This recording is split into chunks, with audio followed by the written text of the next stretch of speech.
Hi, everybody. Welcome to tonight's episode of Ramblemancy, where the role of Jonathan Boyle will be played by Hatch Gardner of Fort Gardner. Um, yeah. Yes. The human could not make it this evening, so I shall be doing this instead. Pay no mind to the hand. And Cameraman. I am Cameraman. the cryptid that just chills out and forgot that he has a Facebook rule of lore thing to also put a announcement on.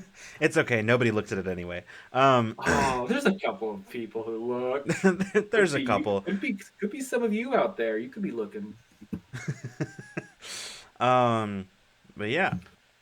Oh, We all know who's down there. Oh god, I have to adjust my lighting now because it's much darker where Hatch is and much brighter where I am because that's how lighting works. Great, Yeah. perfect. Now I am immaculately lit. there you go. I'm so sorry. I had the song. I know this is a chaotic start, which Ramblemancy. But I had the song, "The Circle of Life," going through my head the whole time when everything was focused on the cat, John. It's the circle of life. Thank you. Yeah, the first thing, the Hatch was just like running around in my room when I came back from the bathroom before the show, and I just picked him up off of my desk where he was trying to like get underneath my keyboard and gnaw at something, and just held him up, and he's like 3 feet of cat Yeah. when you stretch him out. Long cat.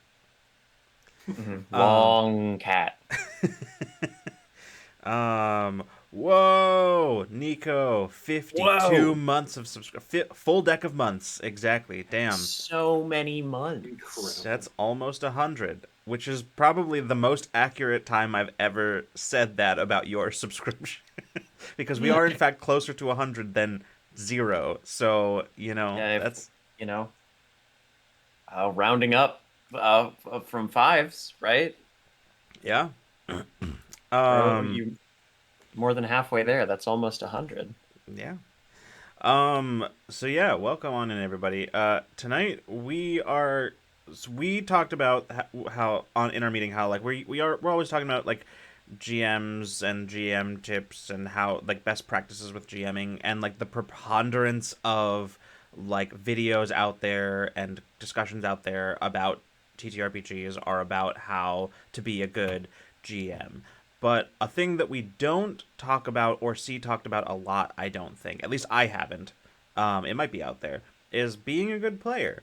There's a lot involved in that goes beyond just showing up and rolling some dice.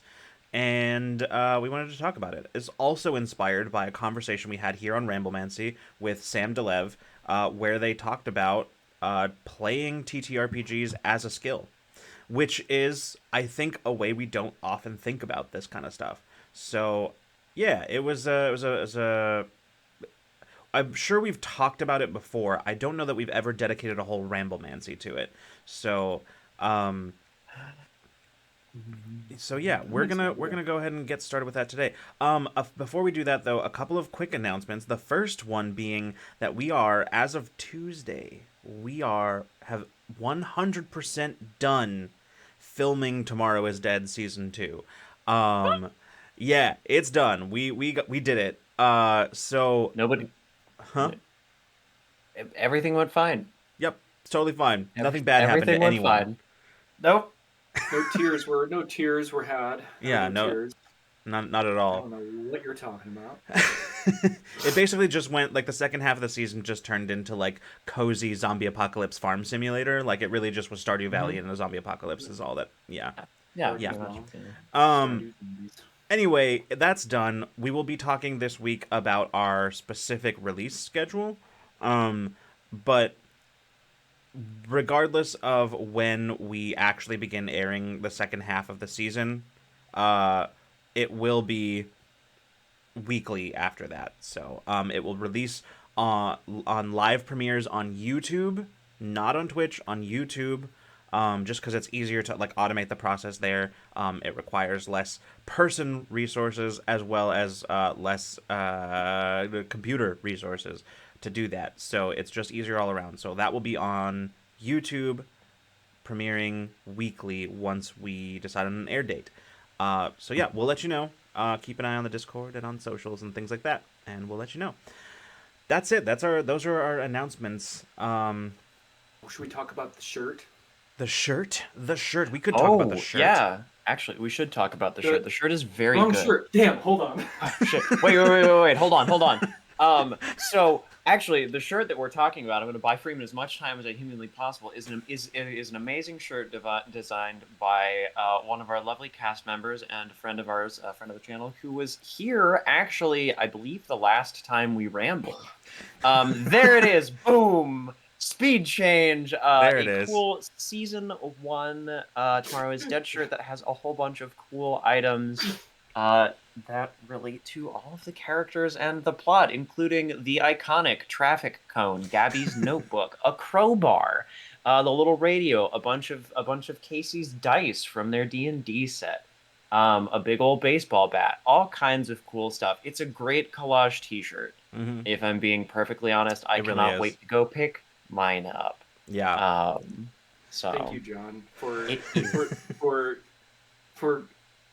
doing that. I wasn't going to change into the shirt, and then you said that, and I was like, well, now I gotta. Excellent. That was some great like theater kid levels of speed change, you know. Yeah. Oh, I can do better. I'm rusty. It's been gotta a minute. practice on your T-shirt percent run. Yeah, it's yeah. So instead of my usual move of throwing John under the bus, we've riffed enough at the top of this episode that there's already discussion happening in spite of us. So I'll start with Matt's thing in the chat, which Matt's saying. The other day, I was thinking about the skill I need to work on for conversations, active listening, being present and focused on who's speaking, not thinking about what I'm going to say, which is hard as someone with ADHD. I understand. Getting used to letting thoughts go in order to stay focused. This applies to TTRPGs. In D&D combat, it's good for thinking about what you want to do, not at the expense of paying attention, though. It's a balance in combat for sure. Yeah, see that, and I think, Matt, with that, you have identified something that is, I think, a huge important thing for being a good skill for being a good player, and that is recognizing what things in yourself you need to improve on, right? Like, that's a huge thing for being a player. Like, I think a lot of the time it's, and I think I am especially experiencing this, having recently been DMing a lot of games for kids. But we come to the table with this idea of like, here's what I'm gonna do and what my character is gonna do and like what I'm gonna get out of this. But like the thing is, it can sometimes be really easy to forget that, there's other people at that table. And so taking a moment to have that like sort of self-awareness and reflection to be like, okay, what could I be doing better at this table to like, and that I think that's a big thing, big part of being being a good player is being aware of yourself and what things that you need to improve. Also good GM skill, but that's not what we're talking about today. I pointing out, like, I think Matt pointed out another thing. Don't be on your phone in combat when it's not your turn. Pay attention during a combat, even when it isn't your turn. And that's like, they're like, well, combat takes forever and this and that. I'm like, okay, I understand if like you're looking up your spells in an app or something. Sure. I'm not gonna get after you about that. But I did one time in a one shot that I was running back in college, have to look over at a player who I glanced over at that side of the table after talking to somebody for a couple minutes and saw him fully playing a game on his Switch. And I was like, do you think you could put that away while we're playing D&D? Because there are a myriad of other things you could be doing, even if you're not like talking to the other players, like who are coming up or who have just gone, and like planning what you want to do next. Are you going to do this? I could do this instead. I could do this to help you. Like there's tons of things you could be doing, even just like listening to the battle unfold and being like, oh, I wonder if. That's what I was gonna say. Is like one of the a skill to learn in being a good player, particularly in like combat heavy systems like D&D, where combat rounds can take a while to get back to where you are, is like a skill to learn is like getting or being invested in your other players' turns and actions, and not just as they affect you. you know, not just as like, okay, I want to be plugged in so I know what's going on, so I know what to do, but also even just like as a like, I'm really curious what this person's going to do, you know, and like what the situation is going to play out with my fellow party member, you know. Um, I think the best that I have ever been at doing that was when I was playing the first bard that I ever played, which is Aiden Lucas. that's right. Yeah, you built it And into your when I was, character. yep, I basically turned that character, like he was a bard who was basically the narrator from like Bastion, or like Transistor, like some Supergiant, like you know how all the Supergiant games have Darren Korb narrate them. Basically, like I was just playing that character, but that Mm-hmm. was how he cast his spells, which meant that I did, by design, have to be listening to what everybody else was doing in combat. Yeah. Yeah. And that oftentimes meant that I was rewriting what I was going to do halfway through the turn order. Sometimes when my turn started, depending on what happened. But you know, it made for a fun, quick writing challenge Yeah. for me. Absolutely. And like, it was, yeah, and like it always kind of enhanced stuff because then I felt like the players, the other players, then started doing stuff intentionally so that you would write stuff about it, Oh like, yeah, and so like there was just this whole 100%. cycle where it all like fed into itself, and I feel like that's a really good like microcosm of what we're talking about, which is like being a good player inspires other like good things at the table. Like it's the kind of thing that is just like a perpetual motion machine of like, you know, doing cool things at the table like for the other players inspires them to want to do those cool things for you and each other, and it just elevates the whole gaming experience. um Hmm. yeah, exactly, Ursa. Invest in other players' stories. That's kind of what I was getting at. Yeah, exactly. That's a good way. That's a Nico better way of putting it. Nico also made a very good point, which was being a good tabletop RPG player and being a good team sport player have a lot of overlap with Yes, they setting. do. Yes, that is true. If you Mm. try and play a game of soccer, and you never pass the fucking ball, you're going to lose. And you personally will probably Nice. have a pretty bad time. Well, this is so funny because that you say that because it just reminds me of because like in high school, Freeman and I were like very into like ultimate frisbee. Um, Mm. and there was one time where we were Oh having yeah. like a pickup game in the park. I don't know if you remember this, Freeman, but there was like a bunch of people from like the public high school who were there, and like Oh there yeah. was like a bunch of like all of the like football players ended up on one team together, and all of the scrappy not particularly athletic people ended up on a, but like we were all like pretty familiar with ultimate frisbee. We were on a team together, and you'd think, wow, what an incredible imbalance of athletic skill. The problem is the football players were all going for Trying to like the run a touchdown. long, they're like running for the long passes, like all the way down the field. I'm going to get it there. And like they kept dropping the fucking disc and getting like a turnover, right? And then it was when it was us, we were doing the like little short passes, and we'd pass backwards if we Yep. needed to. You know, we'd pass around because our goal wasn't get to the end. Our goal was keep the frisbee as long as possible. Mm-hmm. Yeah. And like, and that really is the kind of the difference there, right? Like there's different games have different psychologies, and I think TTRPGs are one of those games that have a particular Yeah. psychology, or that they don't, not inherently, but it should, right? It requires a Mhm. certain psychology, and that is a psychology of like, you know, pass the ball, man. Like, Honestly, something that I feel like is really, really good for building this kind of stuff is playing GM-less games. mm, Um, because like when you play GM-less games, the onus is on every single person to advance the narrative, kind of like, and there's a variety of ways that GM-less games handle this. Some of them, like, you'll have like a token or something that you pass around, or like you take turns being like the person in charge of like a beat or a scene. Or like all of your characters have moves, and then like the environment has moves. So any characters who aren't present in a scene then pick up like the Mm. environment, and so like it those games I feel like do a really good job of supplying ways to you to continue to be invested in and to like pitch the action to other players, right. right? Because like for Yeah. instance, in like a belonging outside belonging game, Matthew Grafflin's Proper Magic is a good example of this. Like it's a Victorian era um, like magic is something coveted and like restricted by the bourgeoisie, and characters are all non bourgeoisie members who have access to some kind of magic, and so like the forces in the world are like these Victorian kind of societal forces. And if your character is not in a scene, then you pick up those playbooks and you start pitching problems to the people who are in the scene. And then it's your scene, and you'll be playing with a couple of people, and the people you were just pitching problems at are now going to pick those playbooks up and start trying to and start kind of like throwing setting elements your way to like change to give you a problem, or like introduce weird things for you to deal with. Yeah. So Yeah.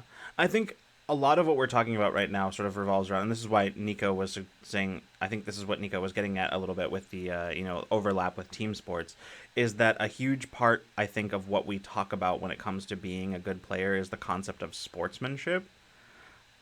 Which at first glance, just sort of on a surface level, you don't think belongs in the context of tabletop RPGs, but like it does, because you got to be able to be a good sport about things not going your way, or things not always being about you, or like that kind of thing. Like it has to be part of your understanding when you come to that table, you know. And that's kind of what we're talking about, is sportsmanship, and that's on everybody's part, the GM too, right? GMs, we could go on and have about GM sportsmanship, but like, yeah, that's kind of what we're talking about. And yeah, that's kind appreciate of it. like, So you dare suggest such a thing in my presence? GMless games, they're great. Everyone's the um, GM. Listen, in a GMless game, everyone's the GM. yeah, Nico, exactly. Nico says, I think one of the biggest player's skills that gets kind of forgotten is the ability to subordinate yourself. Yep, absolutely. I think when we first started talking about doing this topic for Ramblemancy, Freeman and I were talking about like the idea of like bringing other people into scenes with you, right? Like if your character is going to do something, you're like, you throw it. It's a bit like in improv theater, whatever, where you like toss it to somebody. Like, I'm going to do this, but I'm going to bring you with me, kind of thing, right? Like, I have decided that you are in this scene now.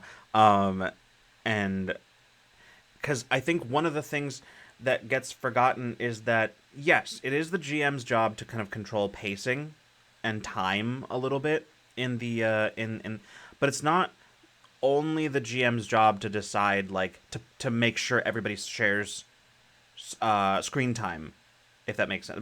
Because or like because I think that's a player responsibility as well, because you as a player have control of being able to bring other people into the scene with you, either by like involving them in something that their character is skilled at, or that you maybe you had the idea, but that doesn't mean that you have to do it, right? Like, you have the idea, maybe your character has the idea and brings in, like, oh, what if we tried to pick this lock, but I'm the barbarian. Hey, rogue, I have an idea, right? Like that kind of thing. Yep.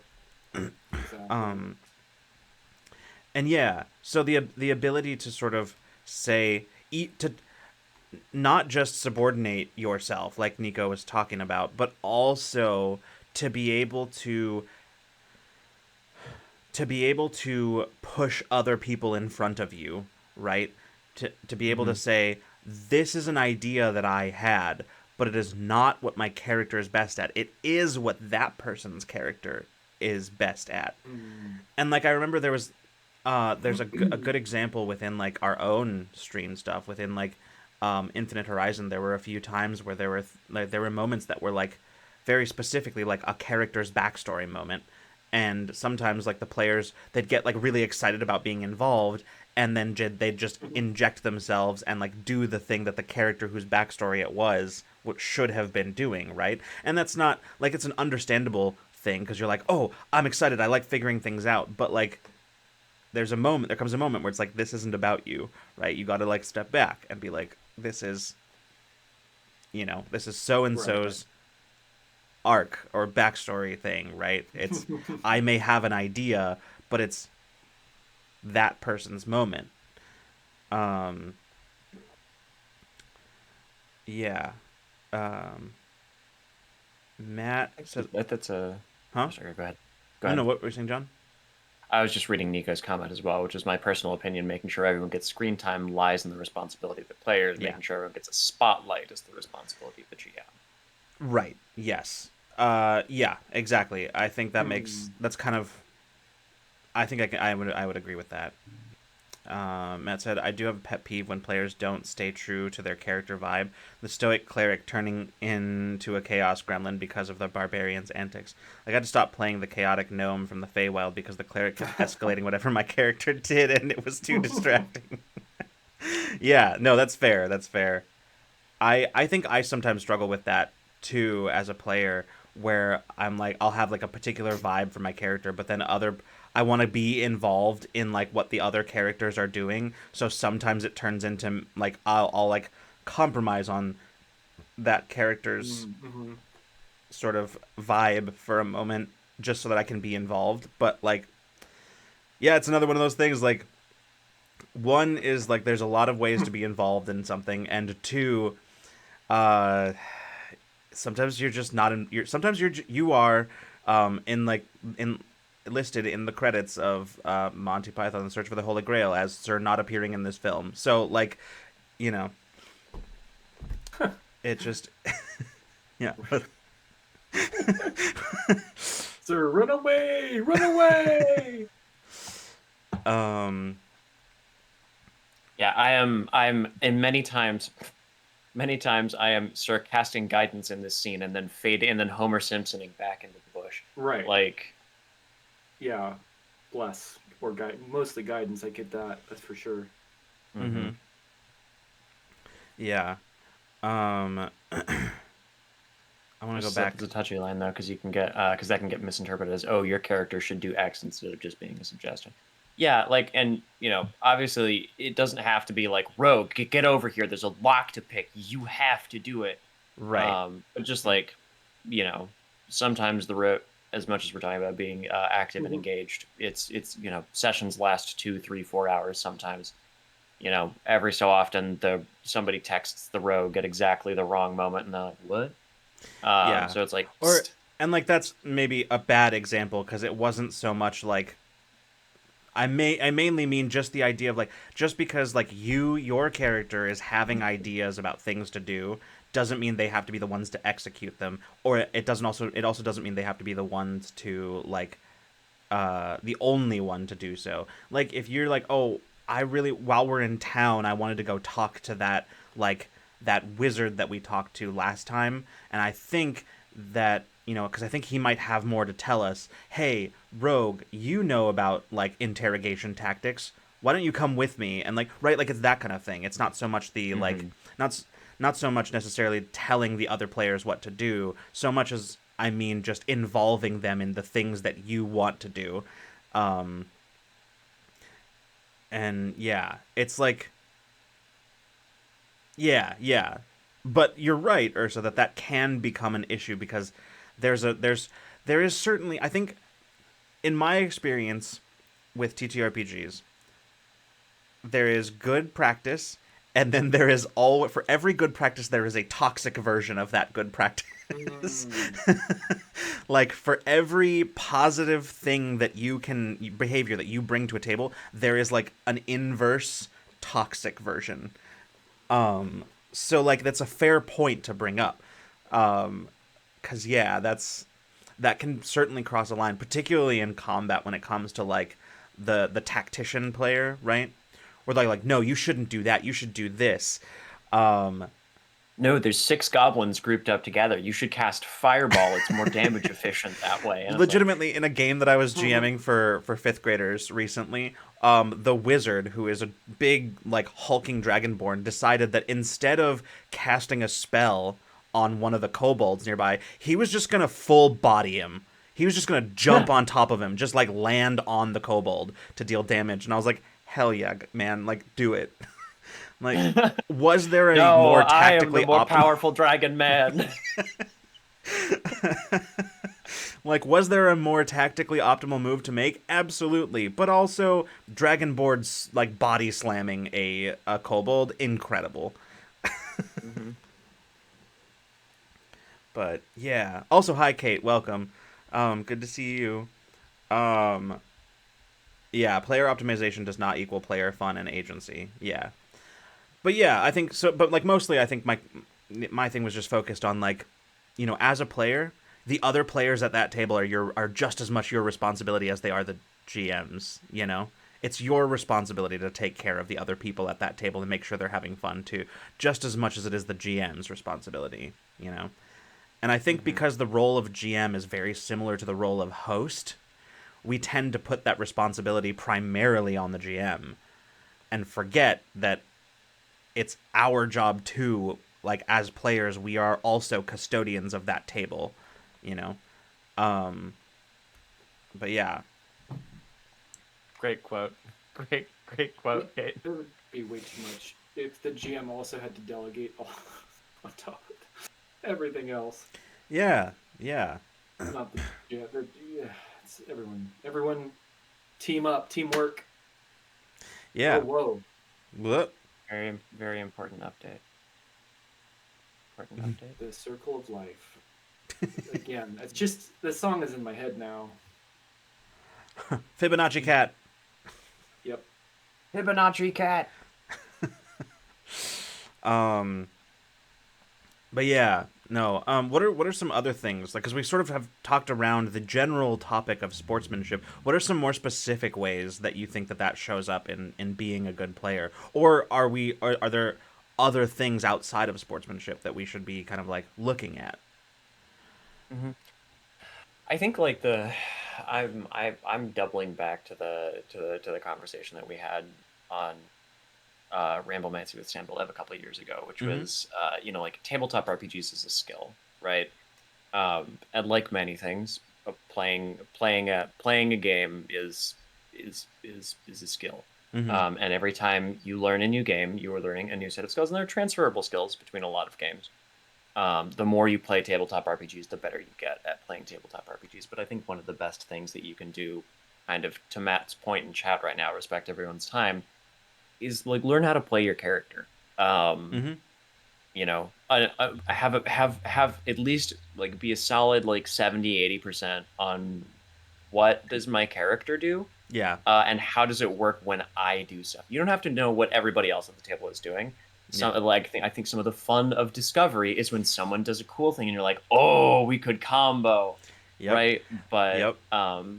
at least like know if you have spells or like if you have abilities, like understand more or less how they work so that you can tell the GM like this is what I'm doing. Because I'm just thinking about something that Jay posted a while back about like their game design philosophy. Like I state a truth, this becomes a fact. Now your character states a truth in response to my truth, and that's basically like how they build their games, and that's more or less like part of the role playing game experience. Mm-hmm. Um, so like be able to confidently state what you're going to do most of the time. I think is just generally like logistically Yeah. speaking a way to be a good player at the table. Yeah. I agree. And I think I would also take it further as well, particularly in a mechanically complex game.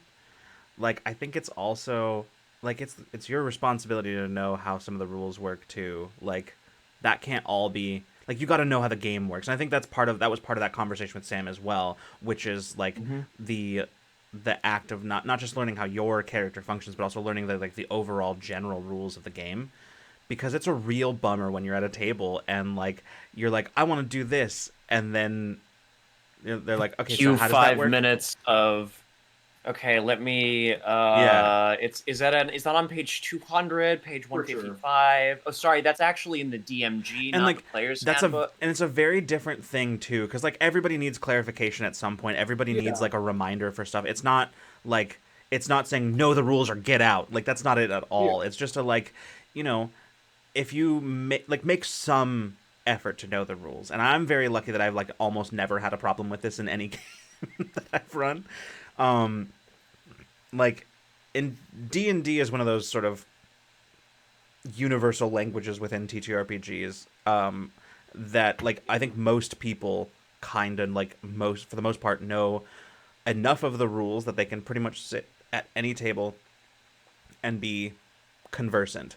But like where I see it most is in like other games, non D&D games that are like brand new to some people, and where I've been very lucky is that I've have a lot of players who just like by like the second or third session they're quoting rules to me, the GM, which is excellent because I'm like I have a limited capacity of my brain Sure. to like commit all of these to memory for a system that we are all kind of learning in parallel.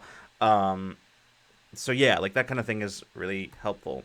Um, as the person who mostly GMs, um, a lot of the stuff that we're going to talk about tonight for me is going to be things like is going to be things that fall into the category of help the GM by being an external part of their brain. Yep. Because it's a lot of work and it requires a lot of brain power and focus, and that's like, See, you know, Matt mentioning Cypher was something that actually I was going to bring up, is because when we were having this conversation with Sam, we were talking about Cypher, and there are a zillion fucking abilities and abilities in the Cypher system. Yep. There is, like, the GM is playing an entirely different game from you. It's not like Dungeons and Dragons, where the GM is basically just running a bunch of simplified characters Yeah. that use all of the same stats and also roll a d20. The GM is not playing the same game as you Yeah. in Cypher system. The GM does not have to know how to play Cypher to run Cypher. Not at all. Flip flopped, but in that where the players are definitely. Yeah. So- I've joked before that like the GM doesn't really need to know how to play Cypher in order to GM Cypher. Like, which is not true, but it's also not true. It's not.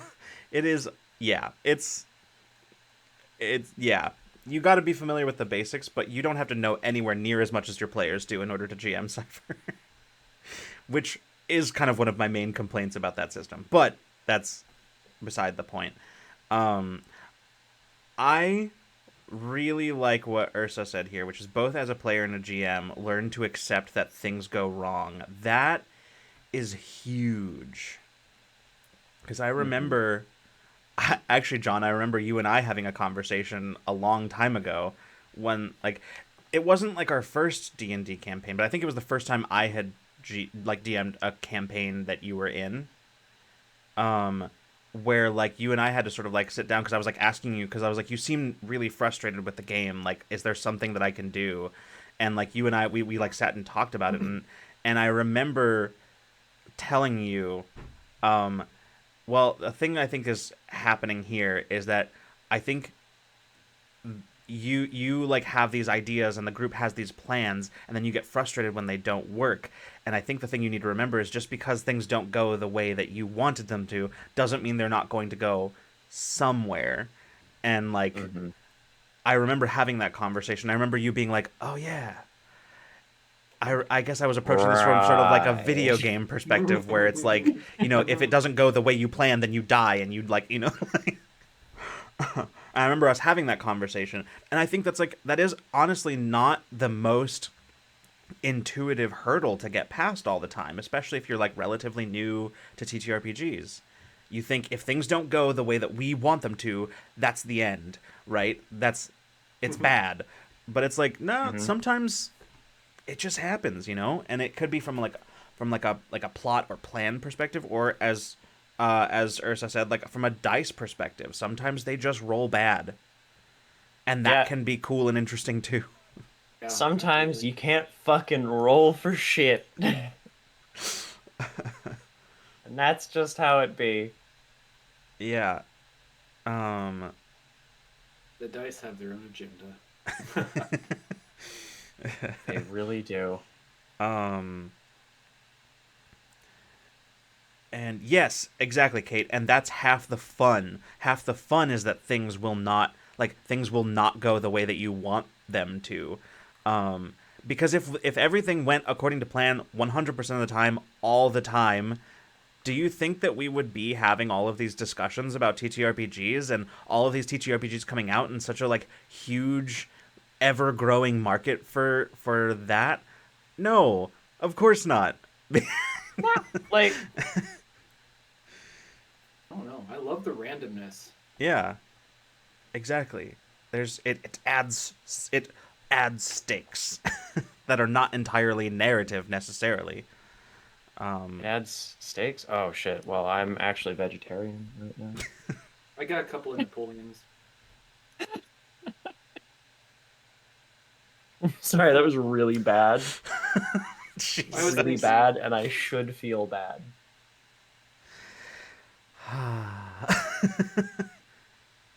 um.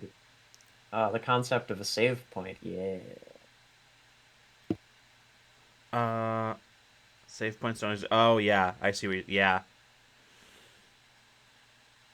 I've interestingly, I don't know that I've ever come across that need in TTRPG players before. I mean, I don't, or like expectation, or I don't know what you would call that. I don't. I know I've heard of it. I've heard other people discussing that, but I don't know that I've ever personally encountered it. Um, like the idea of save points. How do you mean, Ursa? Like, how have you seen this play out, or have you seen this play out? Because I'm curious about like what that looks like to you. Right, like it's not. I assume not. Like it's not like Skyrim where you can push F5, murder every guard in town, and then reload your save and be Right. like, never It's mind. like, can we pretend You we didn't know, do that actually? right, right. yeah. Because like I'm in curious what in it means too. in Oh, Skyrim, that I takes you see. 7 minutes to kill every. Like, it takes you a couple of minutes to kill every guard in fucking Whiterun? Whiterun because one of them was like, "Oh, did someone steal your sweet roll?" Ha ha. Or like that child who hangs out in the Jarl's house says some shitty thing to you, and so you wipe Whiterun off the face of the earth and reload your save. You're like Oh, walk in soaked in blood at 2 HP, just fought for your life against 6 Draugr death overlord like him from the outer beyonds of the deep caves. And this kid Yeah. is just like, oh, another adventurer come to lick my father's boots. I'm like, I'm gonna kill every one of you. for me, it's when they tell me to not shout anymore. It's causing the disturbance, and yet Oh, I yeah. did clear skies so everyone could have nice weather. So Yeah, it's like foggy and rainy, and you're like, hey, fuck off, weather. And it just like suddenly beautiful sunshiny day, and the guards are like, It's like, hey, you gotta stop that. no. Um, I see what you mean, Ursa. Like, so the more like the idea that you have a single shot at doing something instead of infinite attempts at it, or expecting the world to continue to act the way it did. Like if you murder every guard in person in a major village and players are surprised they get a bounty. I see what you're saying. Okay, I get it. I get it. Yeah, yeah. That's. I think that's one that I'm currently, as I mentioned, running various games for like under 18 folks.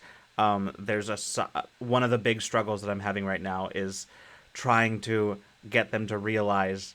I think genuinely, they don't.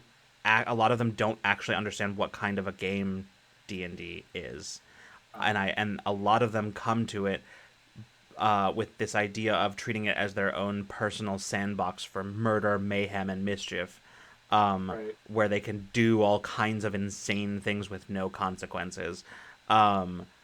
Although a lot of them have told me explicitly that they don't care about there being consequences, they're happy to just do the like murdery thing and accept the consequences. So there's that too.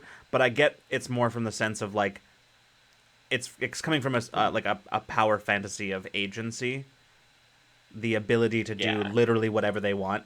right. Um, so Mm, yeah, mm, yeah. hmm. Um, let's see. I'm gonna scroll back up in chat here. Um,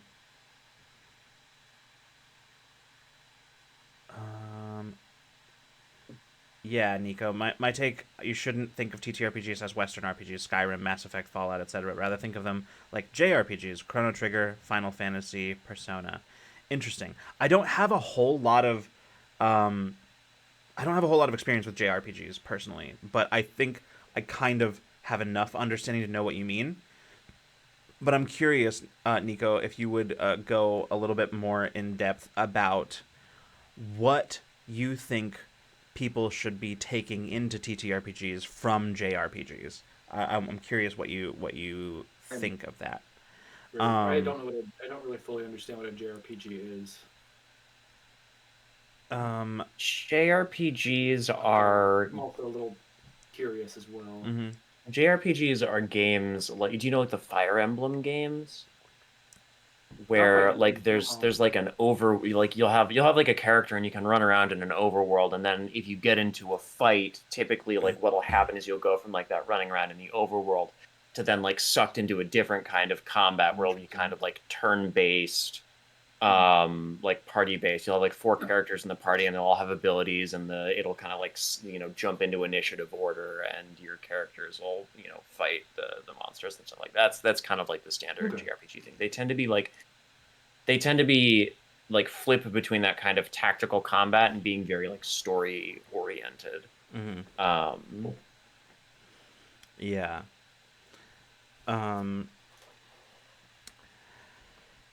What was that? There was another thing I was gonna say. Oh, um, I have a feeling that most of the things that we talk about here tonight are going to fall very squarely under the umbrella of sportsmanship, respect, etc. Right? But the thing that I think, because Matt was talking about respecting other people's time earlier, and I think that's a huge thing, in terms of like your timeliness, and in terms of your letting people know when you are going to be late or can't make it, and that's an important part of that, respecting people's time.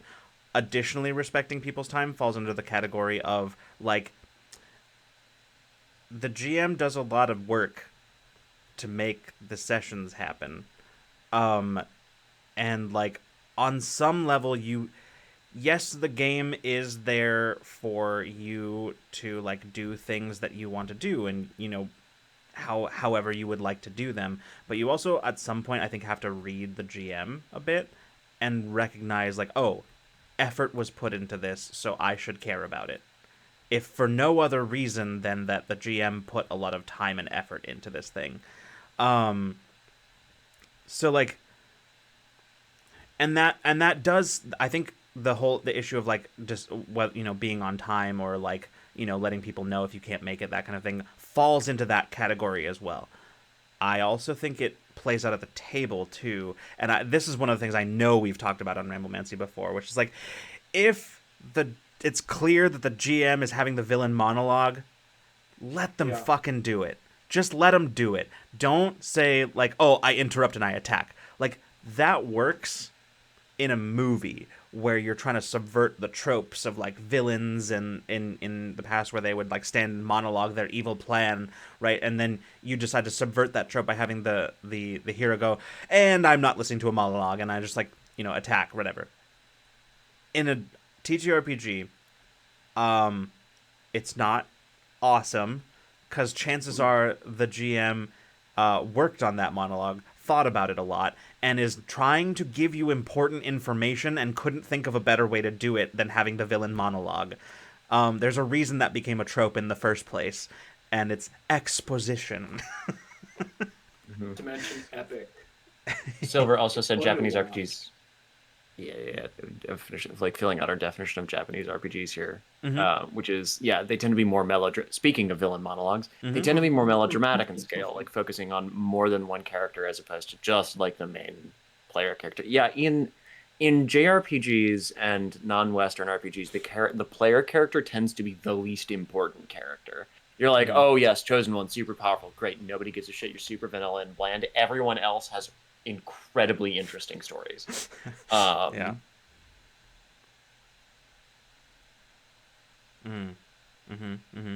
Yeah. Character like the other in a JRPG, the other characters are central to the story in a way that Lydia is not. What are you talking about? Lydia is actually the main character of Skyrim. I don't know what you're talking about, John. She's sworn to carry your burdens.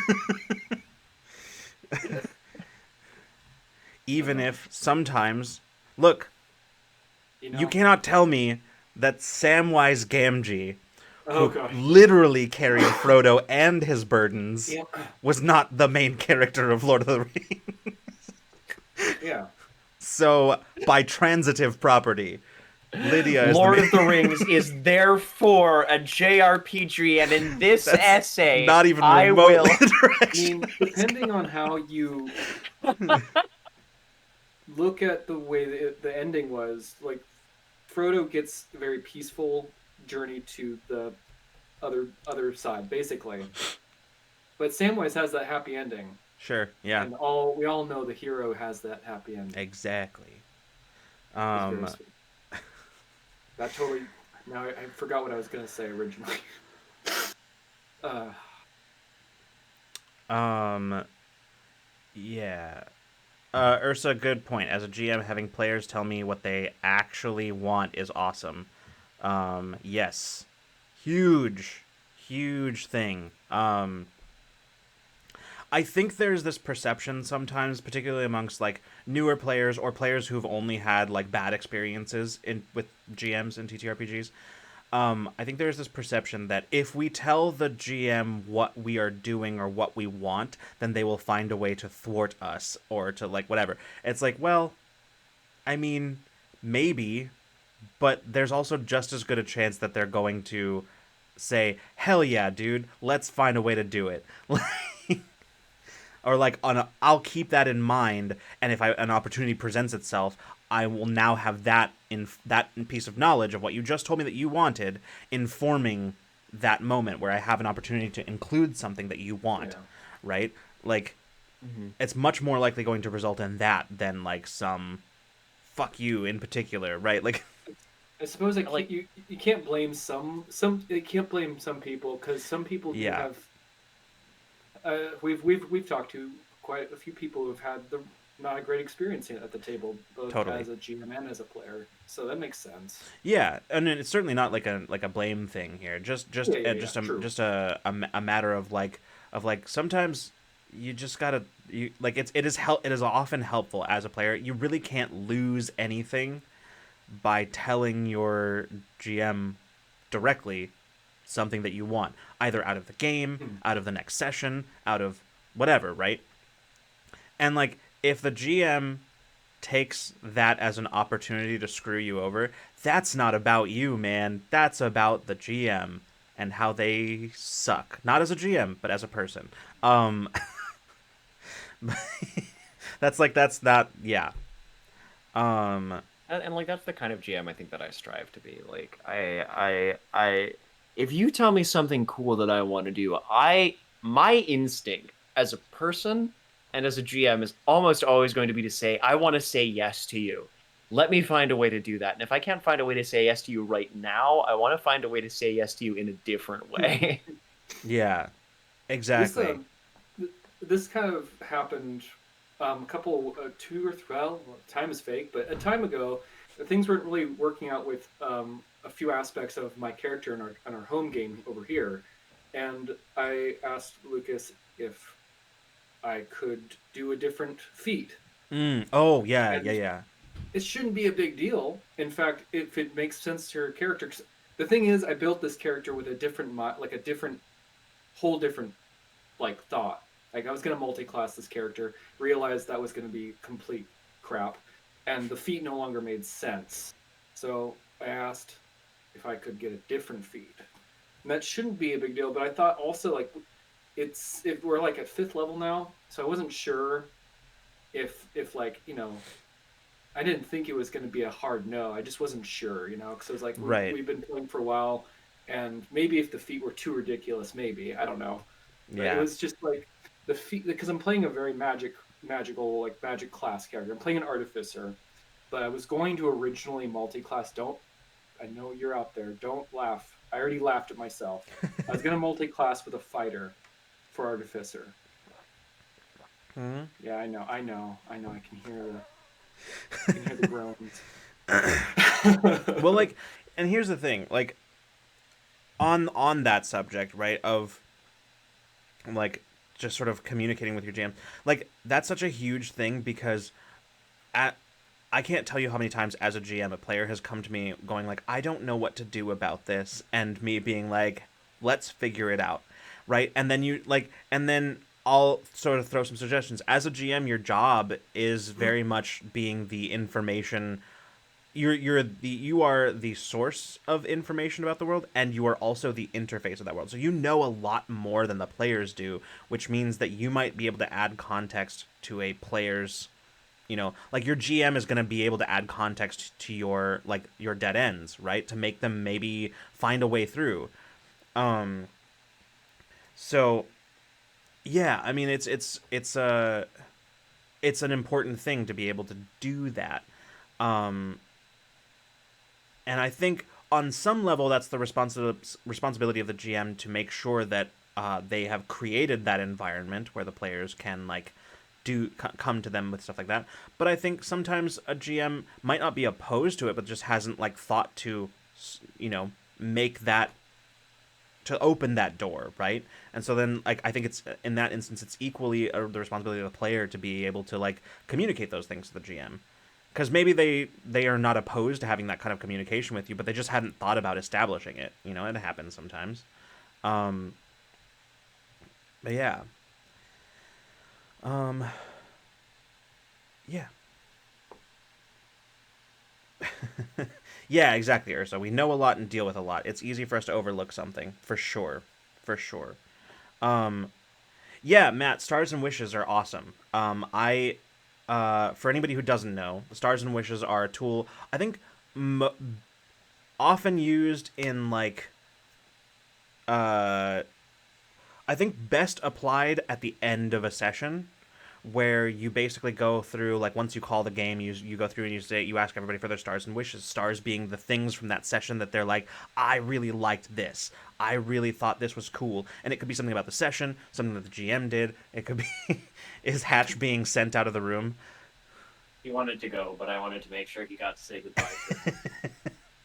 um but yeah, and then or it could be something that your fellow players did, something that like you thought that they did that was really cool or whatever. And then your wishes are things that you would like to see more of or maybe less of, right? Like that happened in the session. You're like, "Oh, I really wish that we'd gotten more of a chance to like explore this aspect of the game. I really wish that we would have done less of this because it felt like it dragged the game down," right? Like that kind of thing.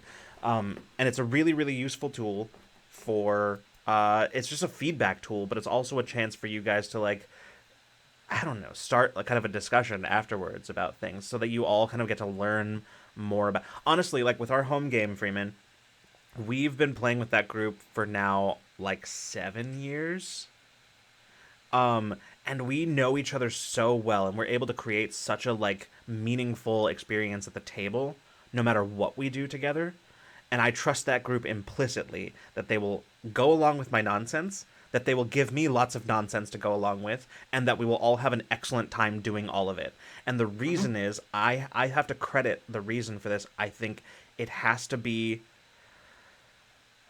all the time that we spent at the end of our sessions over the years, just like talking over the sessions. We never used like the stars and wishes, but we basically did kind of like an informal conversational version of that, right? Where we talk about the session afterwards. And in so doing, I think we got to learn a lot about what each person at that table really likes, enjoys, and values. And so I can't stress it enough. And thank you for bringing it up, Matt. That's such a great tool to use. Great tool to use at the table, and it's not just helpful for GMs, because like I think that's how it's often perceived, right? A tool for GMs to get feedback, but it's, I think, just as good, useful a tool for like all the players to get feedback as well, So to get and feedback give. like players give to each other as well. Like Yeah, yeah, yeah. absolutely. So I don't know. I think it's just a useful tool all around. Kind of in keeping with the kind of what we started the evening talking about in terms of sportsmanship, it's also just like it's good to hear other players talk about what they want, because that gives you more opportunities to Yeah. kind of like pitch them chances to do that if it's within your power, right? Right. Your Yeah. character says like, yeah, I really want to play out this about my character. I don't really like doing these things. Then like you can that can inform how you play your own character, right? And what you Sure. do at the table. Yeah. Frankly, like a lot of what we're talking about just boils down to talk to people about things. Yeah. just like 90% of Yeah. all GM issues can be sort of answered with talk to your players. A lot of player issues can be, fixed by being talk to the GM and also each other. Yeah. Yep. Yep. Uh, We've talked a lot this evening about how this is a deeply social cooperative activity. And because it is a deeply social cooperative activity, um, you gotta you gotta talk to each other about it. yeah, Pretty important. I think that's the thing, right? That's the thing too. Is like, um, the game is not just what happens at the table. I think it Mhm. leaves that the table as well. It's also the conversations you have around it. Like you're allowed to talk about the game, not at the like while it's not happening. Like which I realize that's a sort of weird way of phrasing that because of course you're going to talk about the game because you're excited about it and you can't wait till the next session probably. But it's like I don't know. The game doesn't live and die at the table, is what I mean, and that means that like any opportunities to change or improve things also don't live and die at the table. Um, Yeah. yeah. Like to what Nika is saying here, tell your other players what you want to do, what you've learned, what abilities you have, etc. Like Hmm. when we leveled up most recently in our Sunday D&D game, I was like, guys, I cannot roll below because of feats I have taken and the way I have built my character and the way that rogues work. I cannot roll beneath somewhere in a range of 15 to 25 on 50% of the skills in this game. So if there's a skill check that needs to be made, Yeah. please call your neighborhood rogue. Yep. It's That's what like I'm for. that's what it's like for my artificer, except with intelligence. And now Right. that I've taken the more the feat that makes more sense for the character, that's what bumped my intelligence up to like a +8, which is nuts. Mhm. Wait. It's a 20. It's a 20. Oh, and then that's right because your level. Yeah. So your proficiency bonus. Yeah. Okay. I see. It's not a I reliable was like, talent. GM panic brain. Like, Freeman, what are you doing? What? Yeah, it's the proficiency bonus. What indeed? Turns out I was thinking all this about my talk about player spell attack. sportsmanship, all this talk about sportsmanship, and Freeman's just like arbitrarily changing his stats on the fly. He's just Like 20. Yeah, giving himself 25s, 27s in every skill. I am. Yes, You're I playing am. GURPS, right? That's how the game works. I have gone beyond the what you're supposed to do. Like, you can't even go above. You shouldn't go above 20. I think max of 20, right? Yeah, Unless you get you can't go above critical 20 items unless or like something. unless like magic stuff tells you that you can Yeah, or certain things will raise your cap. because the Um barbarian got my barbarian did get above that because of very specific magic items that Yeah, get and also but like one of the capstone barbarian things that makes it so that, like literally your that's okay, this is not what we were talking about today, but I just think it's I know. funny that because of magic items and then just barbarian things, Freeman's character at the end of our level 20 campaign had a 30 strength. Like that's literally at one point lifted a building and like used it to like Is it push through an I army. lift? So Do you lift? Oh. Do you even lift, bro? yep. So Nika says, speaking of characters, yes, ooh, okay. Character character creation is creation is, yes, it is. again, circling back to that excellent conversation that we had with Sam Delev, like you can build a character that is utterly useless in Cypher System. Um, it's a really cool system. You can build a completely useless character by accident if you don't know Mm-hmm. what you're doing. And there's a high degree of skill involved there. And some games make character creation easier than others, right? And it oftentimes depends on the mechanical complexity of those games. But character creation is a super important player skill. And it also kind of like circles back to the know how your character works. Um, is yeah. Yeah, that one's got a lot. There's a lot of moving pieces to that one that kind of like depend from system to system and like how new you are to it. But like knowing when you need to ask questions about stuff and not being afraid to is very important. Yeah, yeah, and I think this is also a good point, which is that Nico says, as making characters that want to actually be a part of whatever scenario you're playing for once is vital. Yes, I agree. Just let it settle like a flan in a cupboard. Damn it, Lynn. You were Uh, just sitting on that one. I remember you telling me that you were just going to bring that to Ramblemancy at some point, and A flan in a cupboard. I appreciate it. you were just waiting. Anyway, There, Waiting like that flan was in the cupboard, all alone, settling. it was very unsettled by waiting so long. Oh um, no. Oh no. but yeah,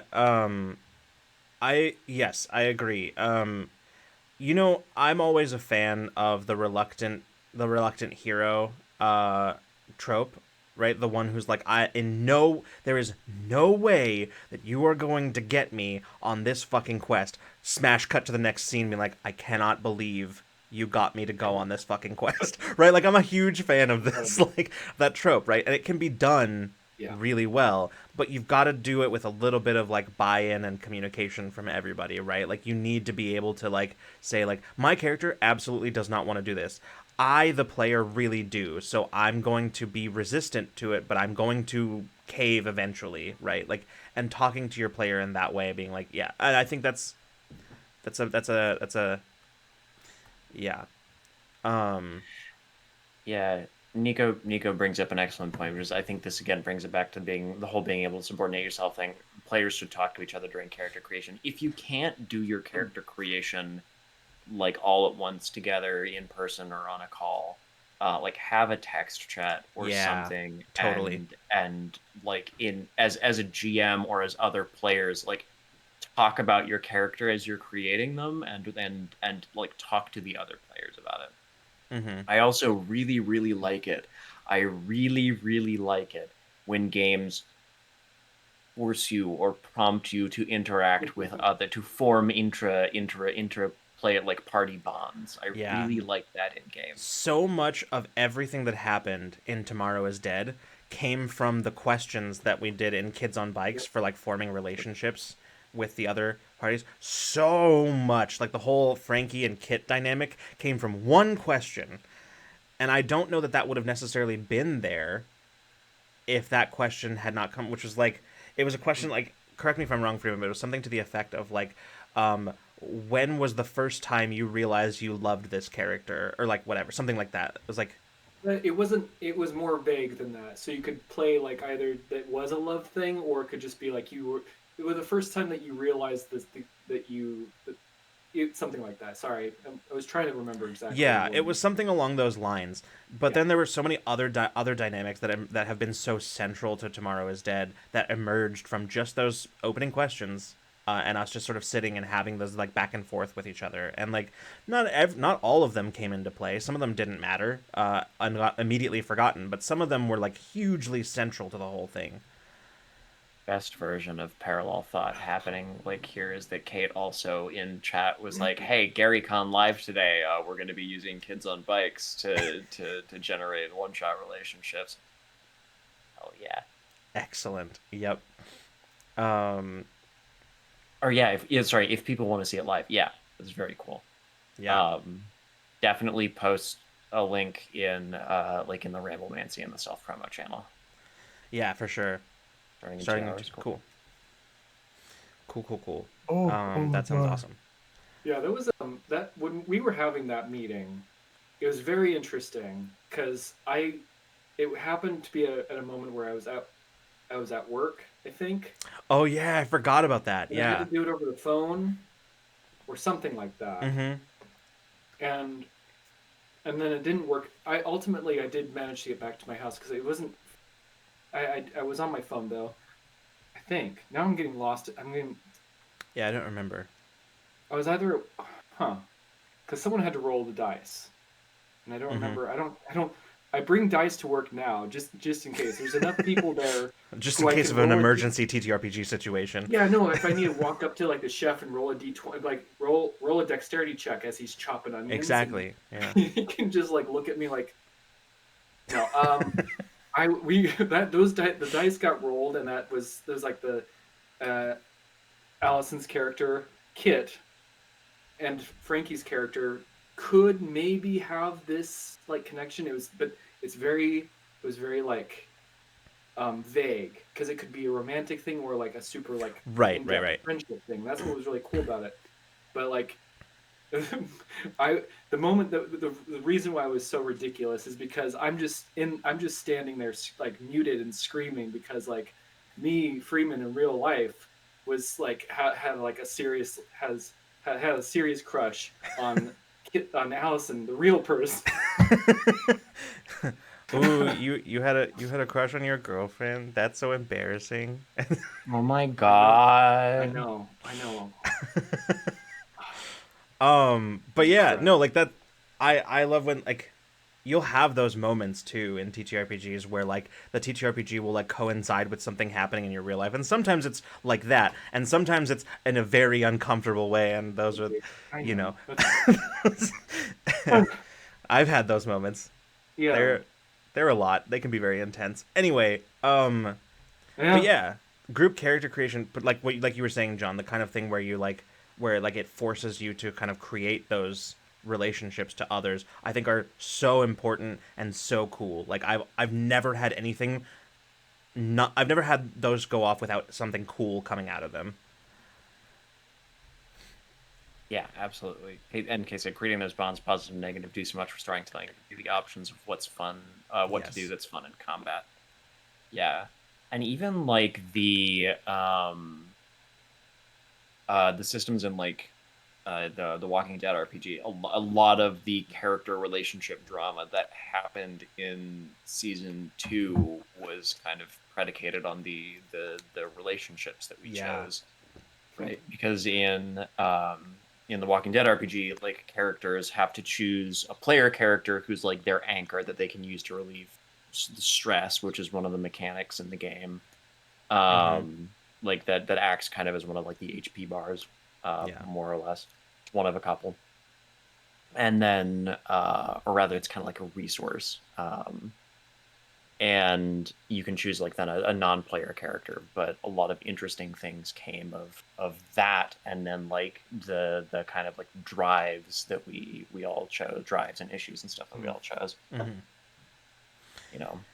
Yeah. I would almost argue in that game that like the interpersonal relationships and things like that is the core game, and everything else Yeah, is just there to support the like the zombie flavoring, but like yeah, like it is very telling. Like it's less of a survival, like it has, make no mistake, there are a lot of survival mechanics in it. There's Mhm. all of these rules and stuff for like managing your haven and traveling and tracking rations.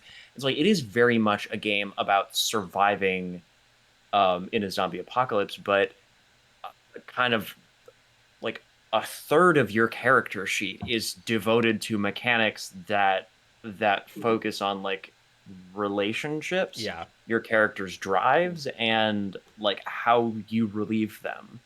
Mhm. Because it is, after all, based on like a drama, Yeah. like a dramatic show that is as much about relationships as it is about Yeah. zombie. Absolutely. I wanted to go back to something Nico said earlier, which I very, very heartily agree with, which is the ability to go, I see you got that covered, so I'm going to go in a direction with this character than I originally planned, is super underrated, both from a mechanical and from a role playing perspective. And I think that that's, like, this is one of those, like, I have no notes on that at all. I will just, in addition to that, I'll just tack this on. This is one of those clear examples where, like, as a player, or as players, it's an important time to talk with your GM because and each other as well. But Mm-hmm. like because I think that's one of those moments where two people have the same concept for their characters. It doesn't mean that they are incompatible and one of them has to change. It What it means is, and this can be some really cool stuff has come out of this for like at some of the tables that I've run, where two people have come to it with basically this like the same character, and I encourage them, like, yeah, change if you want to, but if you don't want to change what you're doing as far as like your character backstory, I encourage you to figure out how you are different from each other. Like thematically, maybe you might be different. Like even if you have like the same sort of background or the same story, same sort of similar backstory, how is it different? And then lean into that. Expand on that part of it, right? Which might cause you to go in a totally different direction with the character, like mechanically, or maybe it just only go right. But like figuring out, like an example of this that I can think of is like in our first home game, everybody had super high charisma for some reason. And we started talking about like, okay, what does this mean for everyone? And so we started figuring out what each character's high charisma, how that manifested in that character, right? And like what that meant for each of them. And we had one character who was very much like the sort of like Freeman's character. He was a barbarian with a high charisma, and it's like, oh, it's because he's kind of very much like the everyman. He's the like he's just like the regular guy who he gets along with everybody because he says what's on his mind. He's like this whatever. But then we have like Castigar over here, and Castigar is charismatic because he's kind of like like the bad boy, like playboy kind of character, just sort of like smoking a cigarette in the corner, like flips his hair out of his eyes, and just like that kind of it's that kind of charisma, a very different style of charisma, and like talking about those and trying to figure out trying to figure out like how even in the things that are the same you are different, I think is a very useful thing, a useful player skill to have. Also, I agree, Nico. Nico says the Walking Dead RPG lets you roll a dog on a loot table. 10 out of 10 game. Agree. This is absolutely a thing that happened to Nico when we were playing the Walking Dead RPG. Nico rolled a dog on a loot table. So. Yep. Yeah. It's true. He was a good boy. He was a good boy. Still is, because nothing happened to him. I mean that. Nothing actually happened to him. That was not me being, like, ominous. That was... no, we just haven't, that... we were playing a few sessions of that game to test out the Walking Dead RPG in advance of playing tomorrow instead. Yeah. And also because a bunch of people were unavailable to continue our normal game, so... So I made... Casey's character sheet for the Walking Dead RPG was in a Google sheet, and so I just made another tab in that sheet that was that I believe the character was, instead of Casey, it was Corey. Yeah. And it was just identical to Casey. Yeah. That was fun. I changed literally 2 letters and made them like a dad kind of like character, like a 35, 40-year-old like doctor instead of a 20-year-old hot mess. Playing like an ex-Marine. Yeah, that's right. Yeah. I was playing something different from the character, from Frankie's character entirely. Because I was also trying to understand different combat. Right. Specifically, the one from the flavor I was going for was the from Helsing. Is that the show? I mean, Van Helsing Ultimate. Oh, I know what you're talking about, Van Helsing. Axel From Van Helsing. Yeah. I know what you're talking about. Yes. The end of discussion. Yep. Exactly. I know it's best. That character's his tagline was "end of discussion," which is funny because this is super not what we're talking about, but in the show Van Helsing eventually, like, he says it so much that eventually, like, even the show itself pokes fun at it, and some of the other characters mock him with that phrase, and it's great. Good. I'm glad they did that. Yeah. Very, very aware, self-aware. Anyway, yeah, I mean, we've still got some time. What are some other things that make good like player practices, or that make for a better TTRPG player. Because we've sort of a lot of what we've talked about has been like around the concepts of sportsmanship, listening, active listening, um, like sort of inclusion of other players at the table. Um, what else? What else? What are some other things? I'm trying to think of some of mine, and I think I've mostly talked through most of mine. Nico said another mark of a great TTRPG player is being comfortable with being the butt of the joke sometimes, and I think one of mine, kind of springboarding off of that, is don't take it too seriously. Um, Mm-hmm. this is the thing we all do for fun, and you do want to make sure that like everything that we're talking about tonight is in service of that, right? Is in service of making sure that you and Mm-hmm. everybody else at the table are having as much fun as you possibly can. Um, but I do think that it's important to not get like too like swept away in it, like Cue that clip you of know Liam O'Brien going, "It's a game." yeah, Yes, it's a yeah, yeah, yeah, game. yeah, yeah. I can't remember what was he responding to He was in, responding to like in criticisms about like choices that he made or something like that. Like, I, I or assumed it was I think it that, or was like I think it was the other rules. players. The other players were criticizing his choices. It wasn't like audience. It was like other players criticizing his choices. That sounds very familiar. Yeah. Like Yeah, it's a game. yeah. He like, Yep. where's the camera? It's a game. Leaning Hmm. over the table. Like, Yeah, and that's always my the thing that I come back to when it comes to stuff like this is like yes, I'm playing like a very like kind of gritty noir detective character in the campaign that I'm playing right now, but also sometimes like other characters would be like, man, does anybody hear like smooth jazz playing? Like where'd that come? Is someone playing the saxophone nearby? And like it's just sometimes I am the butt of the joke. yeah, absolutely. And I think, sorry, yeah, I think this is not unrelated. Kate saying being flexible with your character within reason. Don't just be like, this is what they're like and that's that, because you're playing collaboratively. The relationships and the actions of the game will impact your character. And yeah, I think this kind of Yeah. ties in with the being the butt of the joke thing a little bit, because like sometimes and I've seen this happen a lot where players will hit like a roadblock with their characters because they're like, well, my character wouldn't do that. I'm like, this character doesn't exist. You are the arbiter of what this character would and wouldn't do, and more importantly, why. Right? Why is such a powerful tool in the Hmm. player's arsenal, because why can basically allow you to justify any action by your player character and still have it be consistent with your the way you've presented them. Like, there is no such thing as my character wouldn't do this. If you think that that's what they should be doing, then it's up to you to find a reason that they're doing it. Like, it's the way I've just described it before is as like the character playing you as opposed to you playing the character, right? The character's not driving this boat, you are. You as the player get to determine. You are the end all and be all as far as what this character would and would not do. um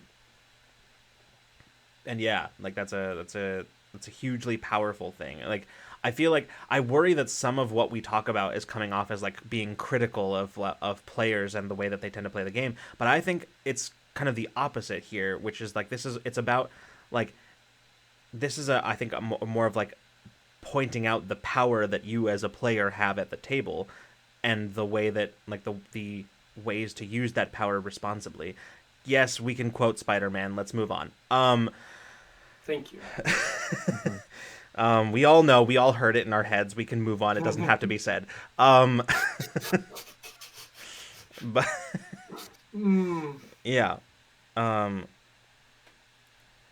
yeah, exactly, Nico. Like Broman in our Chult game, constantly being completely bewildered by any and all arcane and divine magic. Yeah, playing up your character's weaknesses is important to giving them a full personality. Yeah, totally. Huge, huge, important thing. Um, I often find a way of, if a player makes if a player makes their character's flaws their own and also everybody else's problem in a fun and creative way, I'll usually try to find a way of rewarding them for it. Because yeah, that's just cool. That's just cool when you do that. Like, it's one thing when you can, like, sure, it's great when you can make the tactically optimal choices at all times and do the good idea. The ability to fully knowingly do the bad idea is priceless. And something that I value in my players. um yeah, also good point, Silver. As if people aren't contradictory or hypocritical, make the play. Exactly. Like, it always bothers me when people say things like, "Oh, my character, it's what my character would do," or "My character would do this," or "My character Right. wouldn't do this," as a way of being obstinate about something. And I'm like, okay, but you as a person have infinite possible reactions to any sort of thing. Like, is there one specific way that you as a person would react to something that happened to you? No, probably not. Um, Hmm. so yeah, Hmm. absolutely. People are complicated. People are complex. They have depth. They're, there's not one specific way that they would react to a thing. Um,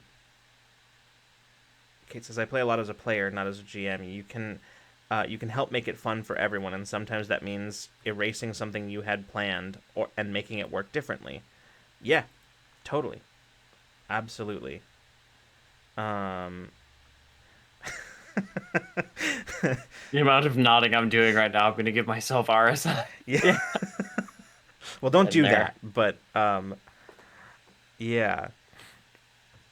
Uh, Embrace your dump stats. Yes, embrace your dump stats. This is a thing that is a challenge for me, GMing for, like, a younger group, like under 18 groups, because they all just want to be really good at everything. And I'm like, no, no. And, like, I've been trying, mostly unsuccessfully, to convince them that being bad at some things can be fun in D&D. And they are suspicious of this particular piece of advice. Um, You're like, no, no, no. Listen, listen. There's a reason why every YA fiction protagonist is good at everything ever and wakes up sexy every morning. yeah. Like, there's a Look, reason. Yeah.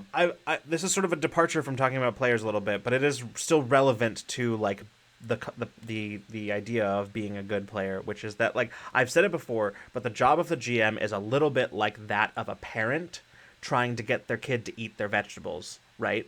It's like, yes, I know that what you want is to eat all of the cake.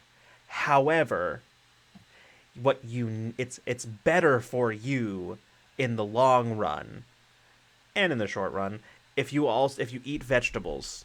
Actually, you have to eat vegetables, and sometimes as a GM, your job is to make your players eat their vegetables. You cannot always simply give them the thing that they want every time.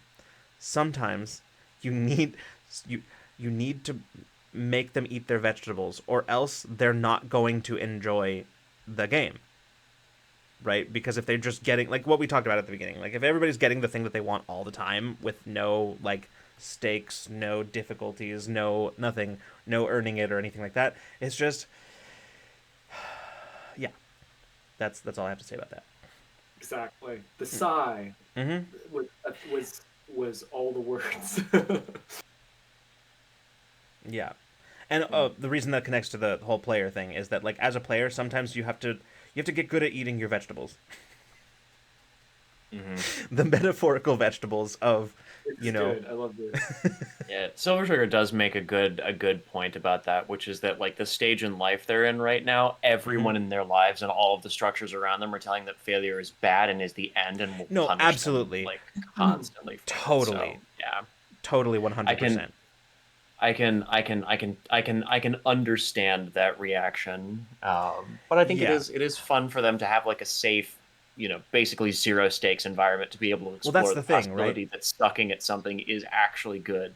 And that's exactly the thing. That is exactly why I am trying to convince them of this, because it gives them a safe environment to explore the concept that, like, failure isn't always the end, right? Like being bad at something doesn't mean, oh, I can never do that now, right? It's not like it's yeah. And for the most, you know what's ironic though? This is just as an observation here. The fifth graders have a way easier time of accepting this than the like teens, which it makes sense now that I've experienced it. But like going into it, I would have assumed that the younger ones would have had a harder time with it. But no, it isn't. And I don't know if that's a universal experience because, like, granted, this is one particular group of like my sample size is extremely small, but like you hit middle school and you discover what shame is. yeah, And then like and you experience it once and you're like, I never want to do that again ever in my life.